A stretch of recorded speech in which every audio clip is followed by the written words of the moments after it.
Yeah, I think, was there an article about you in the Diabolic magazine, or? No. No. Okay. Was it Fangoria? Maybe it was Fangoria. I know it was, okay. Yeah. Okay, I read about it in one of them, because there's Monsters from the Vault, you know, there's like 10 different monster magazines out there, so. Yeah. Okay, yeah, that was very, very good. And this was a sequel to this, right? Yeah, it's like the follow-up, yeah. Okay, I haven't seen this yet. I'm going to watch it. All right, okay, I'm sorry. So I'm David, and this is Ansel, the filmmaker. And how many of you are familiar with Dark Shadows, not the Tim Burton film, the original TV show? So did you recognize 4 of his cast members? Oh, yes. Oh, cool. I recognized, let's see, the 2 of the sisters. Yeah, Catherine Lee Scott, Laura Parker. Right, and then and I remember Laura Parker from, she played a witch in the old Kolchak, the Night Stalker also, yeah. The librarian was in Dark Shadows, and the elder Dr. Mabuse. Right, right, I remember him also, but who was the librarian? What character was he? Chris Pennock, the mad guy. He was the Leviathan cult leader. Oh. In Dark Shadows? Uh-huh. Okay, I don't remember that. The one that was That's the really child who grew up. Brian, do you know the Dark Shadows people? I recognize some of them. It's been a while since I've seen the show, and obviously they probably don't quite look the same as they did in the series. No, it's 40 years Oh, later. they look the same to me. Oh, so you have watched it? Yeah, I've seen a few episodes. Oh, cool, okay. So first tell everybody how you came to cast them, why you cast them. Well, it came with the first film. I always thought Jerry Lacey would make a really good Dr. Mabuse, and but this was when I wrote it. I was 19, so I figured that's not going to happen. And then 2 years later, or no, a year later, I got in contact with Catherine Lee Scott, and I said, I want to make this film called Dr. Mabuse, and there's a part in here for you, and there's another part for Laura Parker. And so I started communicating with her, and then she eventually said yes. And then around the same time I got in touch with Jerry Lacey, and then talked to him about the film. And initially he thought the first film was going to be like a 10-page short, and he got a 120-page script and canceled his vacation for me. Wow. And then Catherine and Jerry and Laura didn't know that they were all going to be in the movie together until some point. I told them, and then we shot it, and then we premiered it in San Diego, the first film in San Diego last year, and then we shot this one like 3 weeks later after we premiered the first one. No, I got a whole bunch of questions. Do you mind? Go ahead. Okay, so when you premiered it, was it a film festival or? No, it was the Dark Shadows Festival asked for a trailer of the first film, and they screened that in New York in 2012. And then the following year was the premiere. And they put together, Jim Pearson, who was in charge of all the Dark Shadows stuff, he helped me put together this premiere, and they built the Dark Shadows Festival around it. Wow. And then,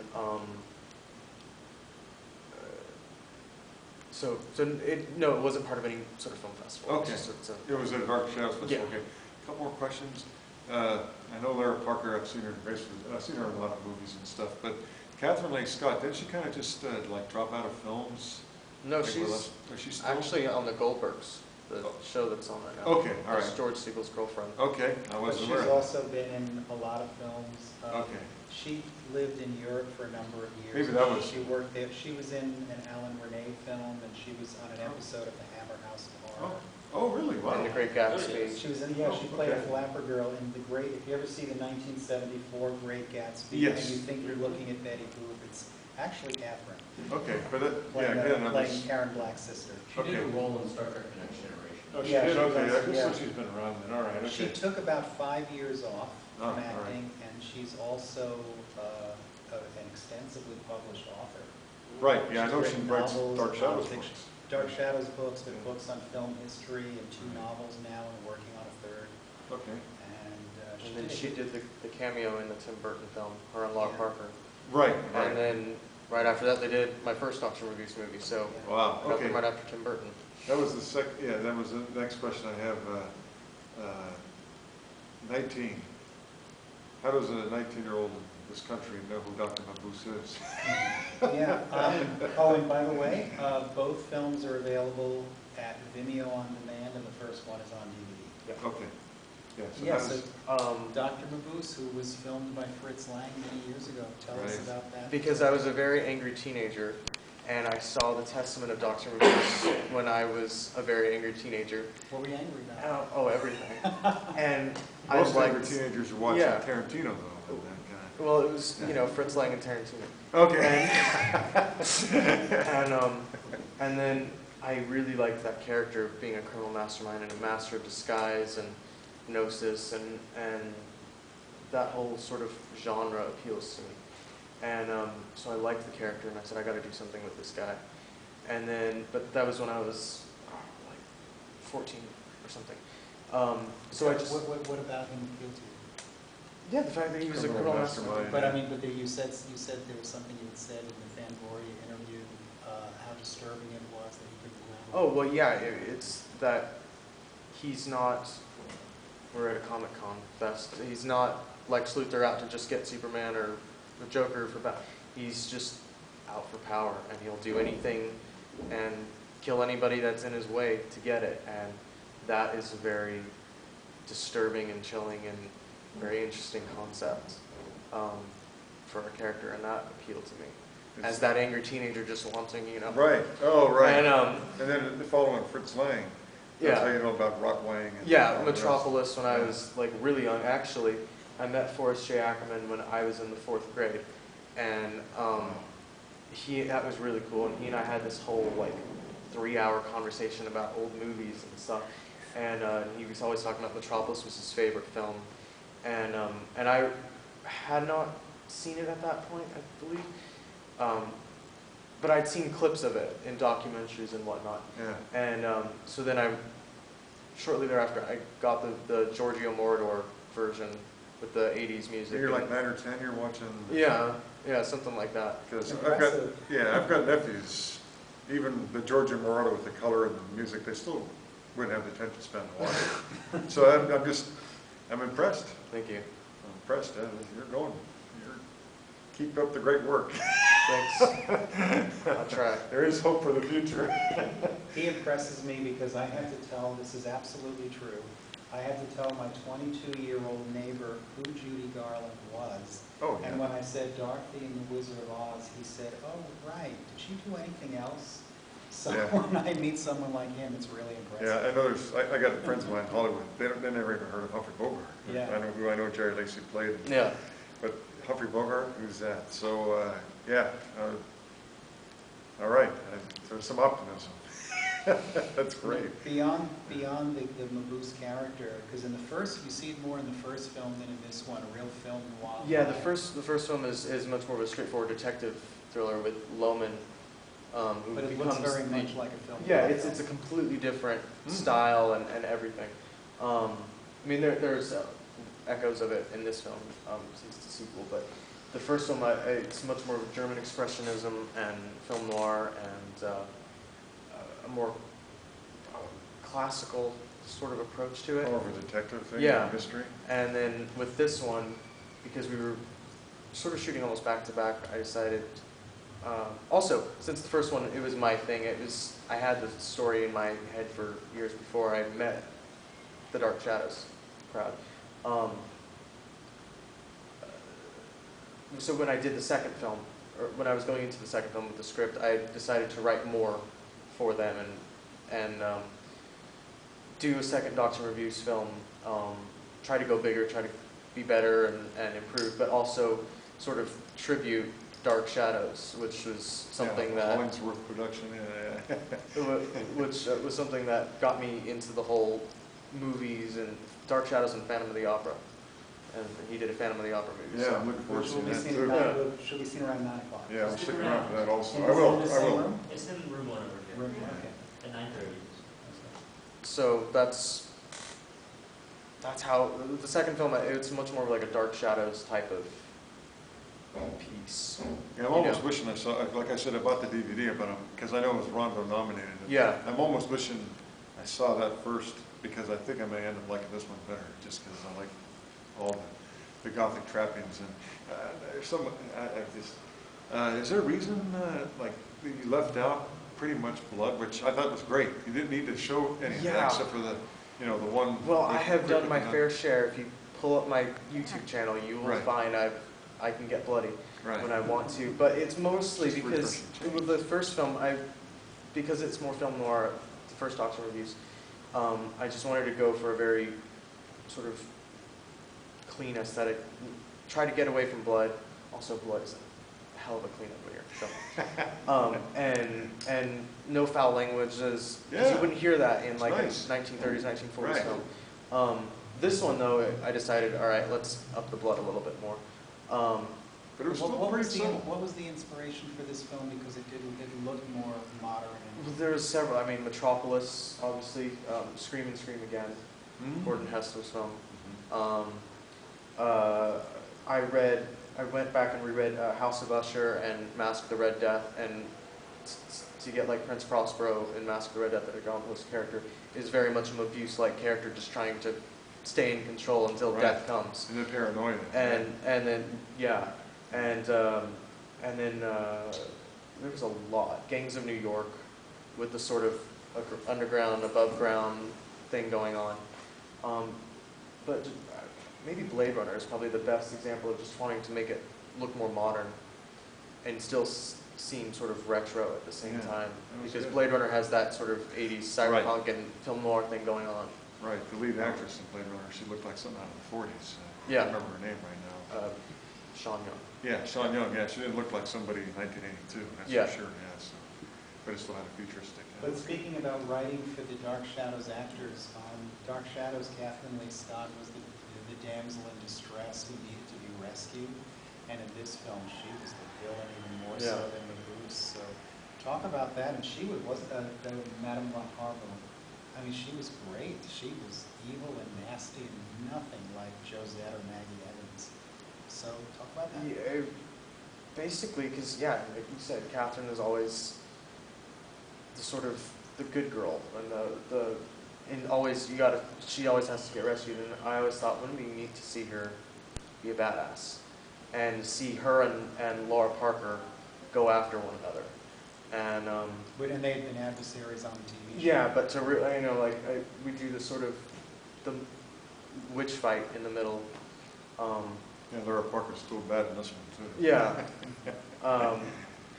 But basically, just, I wanted to see Catherine play a villain and see what she could, come up with and how dark could she go. I gotta say, as an audience member, first time I've seen this, I kind of still was rooting for her more than Lara Parker, just because I'm used to her always being the good. And wasn't her character better than Lara Parker's in this? I never thought so. I thought Laura Parker might let you live, whereas Catherine's character, Madame von Harbour, I mean, she sacrifices Lucy. Right. She sacrifices Christina.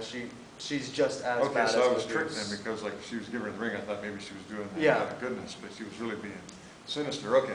And the All right. three sisters were inspired by Suspiria. Yeah, by Argento's Three Mothers trilogy, Suspiria, Inferno, and Mother of Tears, and they all came from Thomas de Quincey's poem, essay, whatever you want to call it, Lavana and Our Ladies of Sorrow, which is about the three sorrows, the Mother of Tears, the Mother of Darkness, and the Mother of Sighs, Right. and then Lady Lavana, and all four of them show up in the film. I love Suspiria. I think that's probably my favorite, intense, crazy, R-rated horror film. And I love the characters of the witches, and I got to do something with them too. So then when I wrote the first Doctor Mabuse, I put them all together and used that whole sort of supernatural, psychic world, which is referenced in Fritz Lang's Mabuse trilogy, and just use them as sort of the sort of just playing everybody against each other, They were also like a Greek chorus too. Yes. Commenting on what was going on. It reminded me of the witches of Macbeth. when I was writing the script, I remembered in the 9th grade we had to read the Iliad, and with the Greek gods sitting on the mountains. Yeah. Not the Greek gods, I'm sorry. The Fates. gods sitting on the mountains watching the Battle of Troy going on and then deciding to get involved and just to entertain themselves. And that's what I wanted to do with, you've got 5 immortals playing with what's left of a city. Right. And also just wanted to use that as the metaphor for like the corruption and how, you know, I guess you could say like Mabuse is like a political figure, you know, his aides, and informing, you know, well, we should do this, you should do that, and that's what Laura Parker's character is definitely just helping him along, but also having her own agenda of trying to find a way for them to survive in a world that's being overtaken by science and technology, as Right, Rotwang and the robots. Right, yeah.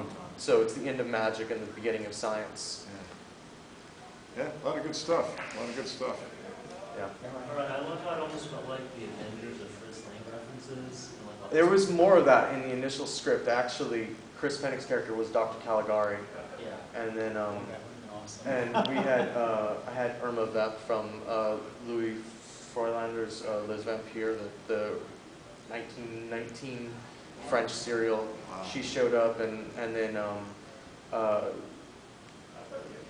Cesar Krause's character, when he becomes affected by the pool of Samael, he became Mr. Zenith. Okay. I was wondering where we were going with this. But then I decided, okay, I gotta hone it down and bring it in, and so I just kept Rotwang and Maria and Mabuse. Save those other characters Yeah. for the third one. Okay, well, I was going to ask about that. Like, what I was getting at is if you ever decide to do a third one, or you can have the pedophile come in, parents. Well, now, yeah. Like, I was Peter Lorre. Yeah, Peter Lorre's from the. You know, Correct, yeah. Darren could play Caligari now. Everybody's been telling me you got to do a third one, and are you gonna make a third one? Are you gonna?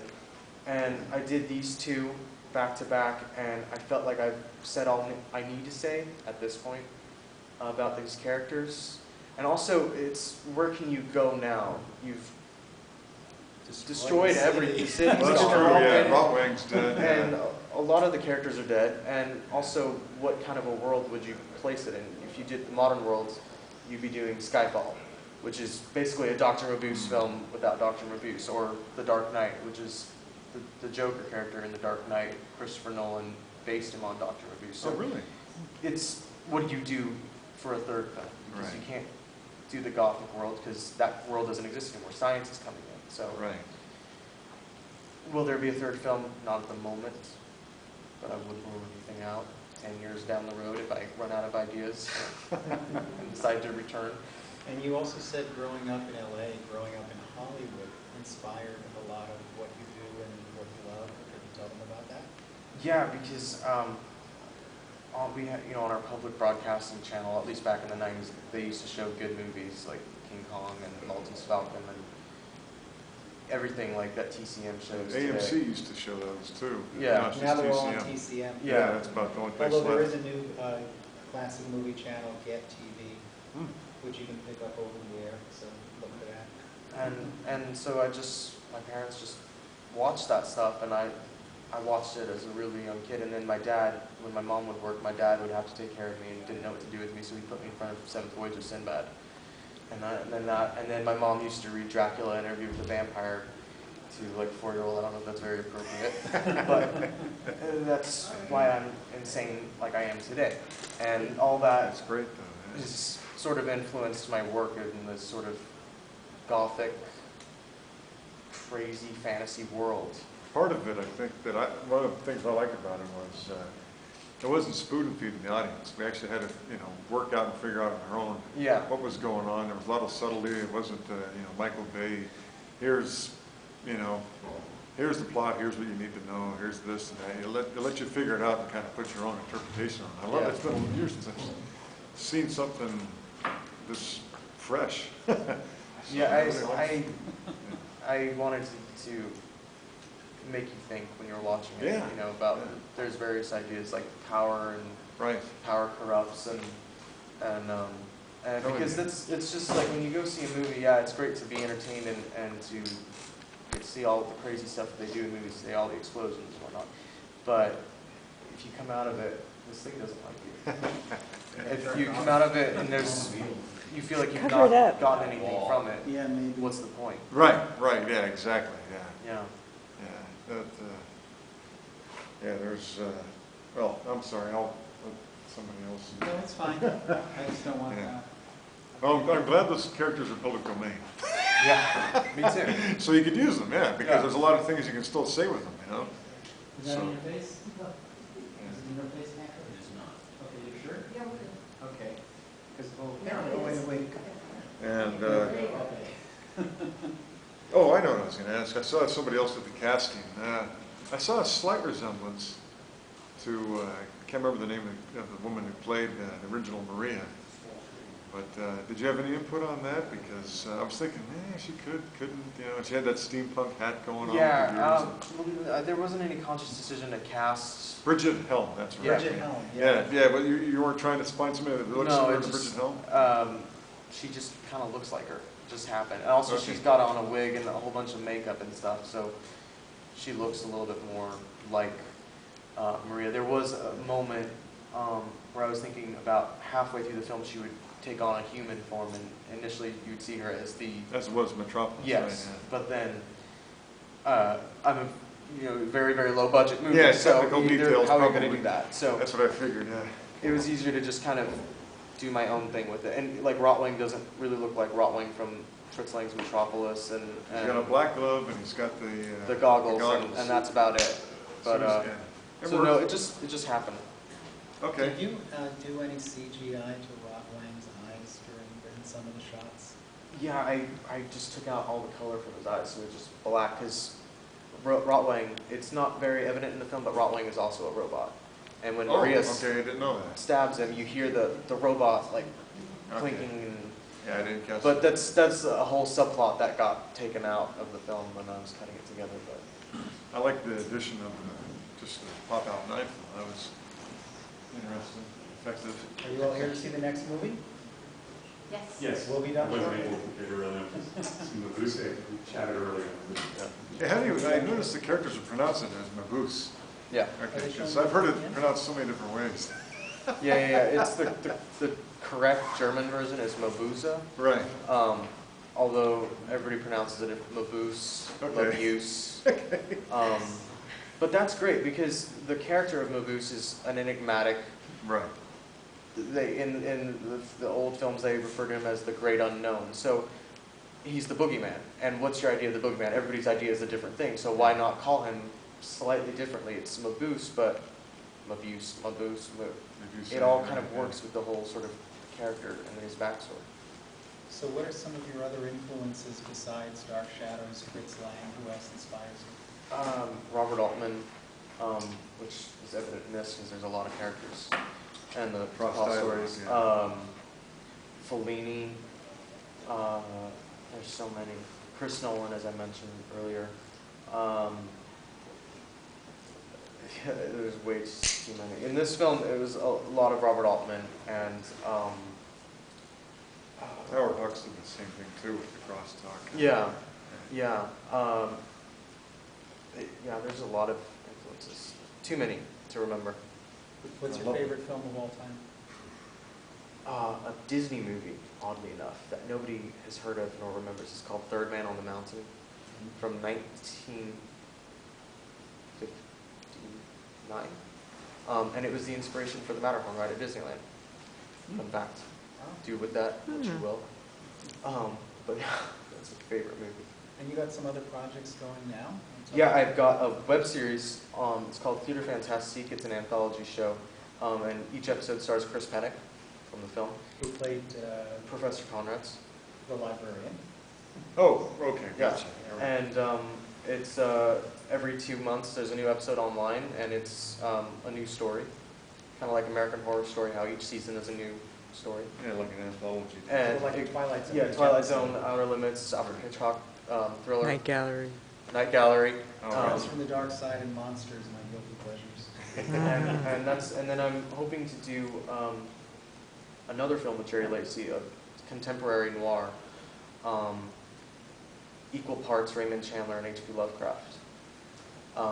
but that requires financing, which I don't have at this point. But hopefully, in the near future, I'll have that and possibly be shooting by the end of the year. Well, is this going to be coming on DVD? We're probably going to put this out on Blu-ray as a special edition with some new special features behind the scenes. But it is available on Vimeo on demand, Right. as is the first film. And But you have to own a Vimeo. yeah, and there's a whole bunch of stuff about both movies if you just pull up drmabuse-themovie.com. Oh, and give, before we cut it, give The Rising Light a bit of plug. Yeah, I also did this, in between Dr. Mabuse 1 and Dr. Mabuse 2, I did this sort of superhero movie. It's very existential. It's called The Rising Light, and it's with Catherine Lee Scott and Nathan Wilson, who's the young Dr. Mabuse in this movie. And it's available to watch on YouTube for free. And it's pretty crazy and trippy on its own, right? When you see the two of them floating in space, it's pretty authentic looking. I was impressed. I got one technical question, or I know these are a lot of good actors. And was this SAG or? Yes. Really? Wow. Yeah. And I No, think that these, cost a pretty penny. That's why we need financing for the next one, because we ran Right. a bunch. Yeah. and I think these people just walked in to see the next movie, so maybe we should cut it. Unless you want to hear us talk about the last movie. How many days did you shoot, you recall? It was a full month. Full So month. 30 production days? Like 28, 29, almost 30. June 3rd to June 28th. And then 3 days of just second unit and models. Anyway, Thanks for keep coming. up the great work.